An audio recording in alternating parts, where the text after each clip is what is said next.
Welcome back to Stuff About Tutorial. Today we are talking about how to restrict who can see your profile picture on WhatsApp. Why would you want to know how to restrict who can see your profile picture on WhatsApp?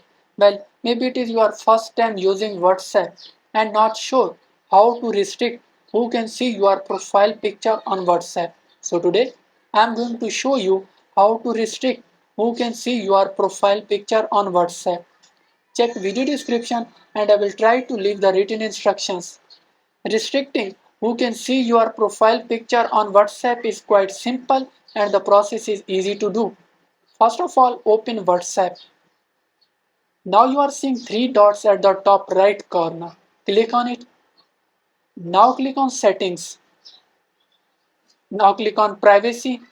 From here, click on profile photo. Select any option you want.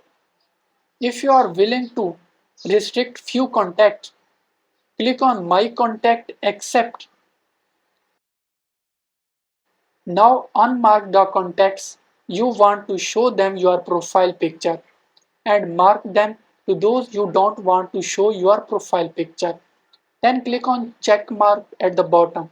There you go. If you wanted to know how to restrict who can see your profile picture on WhatsApp, that is the easiest way I know how. If you know another way to leave a comment below, be sure to subscribe for more videos.